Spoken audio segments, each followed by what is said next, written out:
मैंने देखी दो बॉलीवुड मूवीज, एक थिएटर पे एक ओटीटी पे, और दोनों ही बहुत ज्यादा डिसअपॉइंटिंग थी। तो एक एक करके दोनों के बारे में बात करते हैं। सबसे पहली मूवी जो मैंने थिएटर्स में देखी, An Action Hero, Ayushmann Khurrana और जयदीप इलावत जो मेन लीड में है। बाकी सब कैरेक्टर्स मैटर ही नहीं करते, उनका टेक्निकली कोई काम ही नहीं था।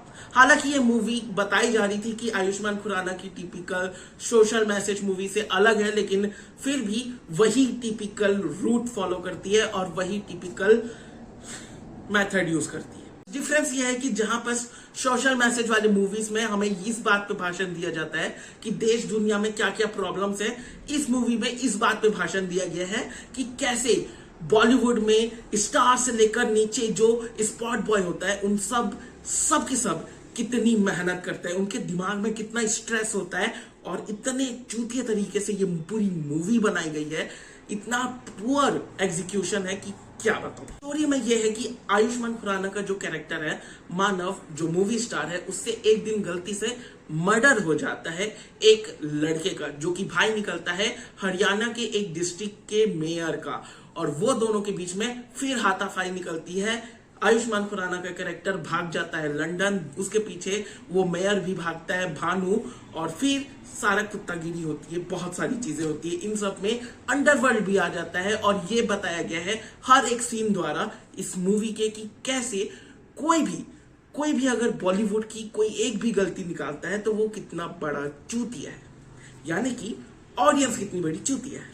ये मैंने प्रेडिक्ट कर लिया था अपने ट्रेलर रिव्यू में, जाके देख लो। मैंने यही चीज कही थी कि यही दिखाएंगे, और यही दिखाया। ऐसा नहीं है कि मुझे कुछ पसंद नहीं आया, जिस तरीके से टीवी एंकर्स वगैरह को दिखाया गया मुझे वो अच्छा लगा। काफी कॉमेडी सीन बहुत बढ़िया था। जयदीप इलावत इस पूरी मूवी के हाईलाइट है, उनका कैरेक्टर, मतलब वो एक्टर, मजा आ जाता है जब भी उनको देखता हूँ। लेकिन जिस तरीके से इसका एग्जीक्यूशन किया गया इस पूरी मूवी का, बहुत बेकार था। खास करके जो वो अंडरवर्ल्ड का एंगल डालकर जस्टिफाई करने की कोशिश की गई, क्योंकि हम सबको पता है कि कैसे बॉलीवुड बहुत ज्यादा इन्फ्लुएंस था अंडरवर्ल्ड से 90s के समय पे। तो वो बहुत ही बुरा आइडिया था एग्जीक्यूट करने के लिए। ओवरऑल कहूंगा कि तुम्हारे टाइम का वर्थ इट नहीं है, तुम मत देखो, कोई जरूरत नहीं है। ओटीटी पे आएगा तो देख लेना, शायद मैं फिर भी रिकमेंड नहीं करूंगा। उसके बाद बात करें कार्तिक आर्यन की डिज्नी प्लस पे आई नई मूवी फ्रेडी के बारे में, तो मैं कहूंगा कि great idea, again poor execution.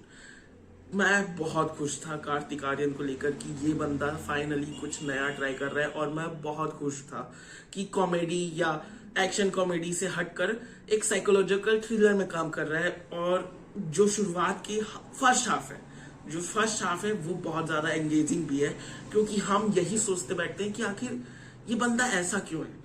लेकिन जब वो खुलासा हो जाता है ना, उसके बाद कहानी बहुत गंदा टर्न लेती है। हालांकि ये भी एक रीमेक है हॉलीवुड की मूवी, 1984 में आई थी शायद, द डेंटिस्ट, उसका रीमेक है, लेकिन बहुत ही प्योर एग्जीक्यूशन। उसके ऊपर से पारसियों का जो स्टीरियोटाइप किया गया है इस पूरी मूवी में, वो भी। क्लाइमैक्स का जो टॉर्चर सीन है मुझे वो बहुत पसंद आया। कहना में बड़ा अजीब लगता है, लेकिन वो पूरा जो टॉर्चर सीन था उसे बहुत अच्छी तरीके से फिल्म किया गया था, और बहुत अच्छी तरीके से परफॉर्म भी किया गया था।